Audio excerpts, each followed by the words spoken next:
Donc le CEREMA, c'est la loi européenne sur les métaux critiques qui vient d'être adoptée, enfin il y a un an. Mais en même temps, et vous avez raison, c'est-à-dire que certains projets miniers, mais pas systématiquement, à ma connaissance, peuvent être labellisés projets d'intérêt supérieur, stratégique majeur. Intérêt public majeur. Merci. Et donc, ils n'ont plus besoin de respecter la loi sur l'eau ou la directive sur les habitats. Mais en même temps, cette loi, elle a été mise en place parce qu'il y a une... Enfin, s'il y a bien quelque chose que craignent les dirigeants européens, surtout les industriels européens, c'est que les mines soient massivement rejetées. Et donc, ça fait partie de stratégies pour essayer d'imposer les projets miniers par la propagande ou par la force. Comme j'ai commencé l'exposé en disant, regardez, la mine à ciel ouvert, c'est vraiment, on s'est débarrassé des gens. C'est le capital et la technologie qui a permis de se débarrasser de tous ces gens. Mais cette intensité en capital, le fait que ça coûte très très cher de créer une mine, eh ben, ça a des conséquences. Et la première de ces conséquences, c'est qu'on ne peut pas ouvrir une mine n'importe où si on n'a pas la population dans sa poche. Oui, c'est une très bonne question. Comment c'est rentable de faire une mine, étant donné la folie énergétique et tout ça? Ben, c'est très largement subventionné. La première des subventions, c'est au niveau des infrastructures. Je vous ai parlé du projet Ring of Fire au nord du Canada, en Ontario. Là, ben, typiquement, il faut que l'argent public dépense de quoi construire une route de 500 km sur des terrains qui sont complètement instables parce que c'est une tourbière géante. Donc ça, c'est un investissement qui est absolument énorme. Et il y en a, voilà, ça fait partie de tous les coûts cachés, quoi. Et l'industrie minière, en général, ne paye pas son eau. Et ça, c'est très très important, parce que si tout à coup l'eau était payante, ça changerait tout. Alors, je vais vous donner un exemple. Pourquoi l'industrie minière ne paye pas son eau? Parce que les miniers, ils ont tendance à considérer que le sous-sol, c'est chez eux. Donc, quand ils pompent de l'eau en souterrain, dans un pays comme la France, ils vont déclarer à peu près ce qu'ils pompent en souterrain. Mais ils ne payent pas ça. Je trouve qu'il y a une lutte exemplaire à l'échelle d'un pays, c'est au Salvador. En 2017, le Salvador a voté l'interdiction totale des mines polymétalliques. Des mines métalliques. Donc, pas les carrières, pas les minéraux industriels, mais plomb, beryllium, zinc, antimoine, or. Alors, ça, c'est unique au monde. Et la raison de ce vote, c'est la préservation de l'eau douce. C'est-à-dire le gouvernement a reconnu, le gouvernement socialiste à l'époque, il me semble, a reconnu que, en fait, une grande partie de l'eau du pays était déjà polluée par l'industrie minière et qu'il fallait préserver ce qui restait. Et cette lutte a été obtenue, comme toujours, par des alliances. Et ces alliances, c'est les peuples indigènes, les peuples autochtones du Salvador, c'est les associations et c'est l'Église, parce que les catholiques en Amérique du Sud jouent parfois un rôle très très important dans les luttes écologistes. Il y a un héritage de la théologie de la libération, qui est une interprétation, enfin qui est un courant de pensée chrétien qui est très très loin de ce qu'on peut connaître ici en Europe. Donc voilà, cette alliance a permis d'obtenir cette législation qui est vraiment très très importante. Et d'autres victoires de ce type qui ont été obtenues en Amérique du Sud ou en Amérique centrale, elles ont été obtenues par la voie du référendum. C'est-à-dire que en fait, les populations qui refusaient qu'on leur impose un projet minier destructeur, en l'occurrence, ont réussi, quand ça a marché, elles ont réussi à installer un rapport de force qui leur a permis d'obtenir un référendum. C'est-à-dire d'obliger les institutions provinciales, régionales, voire étatiques, de soumettre le projet minier au référendum. Mais pour avoir ça, il faut effectivement mener une lutte très solide, et là, pour le coup, par tous les moyens disponibles. Donc, les stratégies ne s'opposent pas, c'est-à-dire, pour obtenir un référendum, il y a des gens qui ont bloqué des routes pendant très longtemps et qui ont peut-être mené des opérations de sabotage aussi. C'est pour dire on n'obtient pas ça comme ça, quoi. L'autre exemple plus proche de nous, c'est près de chez moi, parce que j'habite le Tarn, et il y avait un projet en 2018 de mine de tungstène. Alors le tungstène, voilà, il fait partie de votre liste, non? Le tungstène, il me semble, oui. Alors le tungstène, si quelqu'un essaye de vous dire que c'est un métal pour la transition, vraiment, ne le laissez pas faire, vous réagissez, quoi, parce que c'est pas vrai. Finalement, à mon sens, le seul usage type transition qui serait lié au tungstène, c'est parce que c'est un métal qui est très très dur, donc il est utilisé pour faire des têtes de forage pour l'industrie minière. Donc éventuellement, de ce point de vue-là, mais sinon, c'est vraiment un métal pour l'armement, pour l'aérospatial. Et donc il y avait un projet de mine de tungstène à Fontrieux dans le Tarn, plutôt vers Castres. Et en fait là, c'est une région un peu comme celle-ci, au sens où il n'y a pas beaucoup d'habitants, c'est pas densément peuplé, il y a peu d'industrie. Et la mairie était plutôt favorable à ce projet minier parce que c'est une mairie qui est liée au monde des carrières, parce qu'il y a des belles carrières de granit là-bas, dans le Sidobre. Et les gens de la population qui s'opposaient à ce projet, en tout cas qui se méfiaient beaucoup de cette compagnie australienne qui venait chercher du tungstène, ont obtenu de la mairie qu'elle accepte de financer une contre-expertise sur les impacts.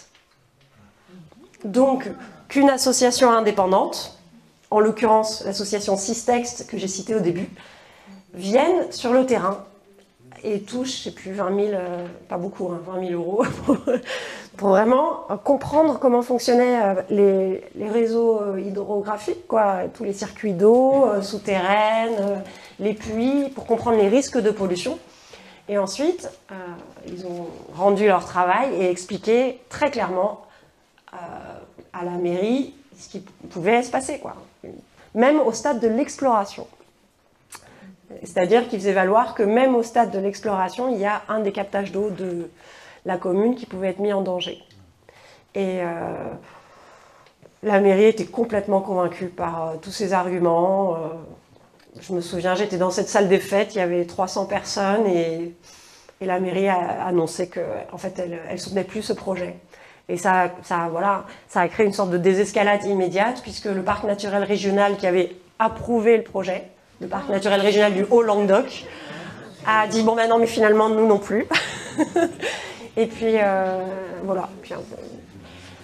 Donc ça montre que, voilà, parfois, quand on s'y prend avant, ça produit des effets intéressants, de bien documenter les choses. Mais là, moi, je pense que s'il y a bien un truc qui est important, c'est l'alliance entre le monde, les habitants, le monde scientifique. Enfin, il y a vraiment il faut aller chercher des experts parce que c'est très important, parce que les industries minières font valoir la parole experte en payant des tas de cabinets qui vont fournir des tas de rapports qui ont l'air très très scientifiques pour dire qu'il n'y aura aucun impact et que tout est sous contrôle. Donc, c'est intéressant de faire ça en retour. Et c'est peut-être même incontournable. En vérité, j'ai jamais réussi à avoir des informations très précises sur le devenir des serveurs. Donc c'est pas si facile de répondre. Mais quand même, ce que je lis, tout ce que je lis confirme que, en gros, c'est 3 ans de durée de vie. Et que c'est très très difficile à recycler. En raison du caractère absolument minuscule de tout ça, quoi. Je ne sais pas si, pour vous donner une idée, vous connaissez peut-être l'entreprise Nvidia. C'est la grande entreprise asiatique qui produit des cartes graphiques pour l'intelligence artificielle. Donc eux, l'année dernière, en mars, ils ont inauguré leur nouvelle puce super puissante, quoi. C'est un truc qui fait 7,5 cm. Mais dans ces 7,5 cm, enfin, dans cette puce qui fait cette taille de long, c'est un petit carré, 7 par 7, il y a 208 milliards de transistors. 208 milliards de transistors, mais qu'est-ce que ça veut dire en termes d'usage de métaux? Comment on recycle ça? En fait, les entreprises de la technologie, elles font leur profit en saupoudrant la planète de métaux qu'on ne peut pas récupérer.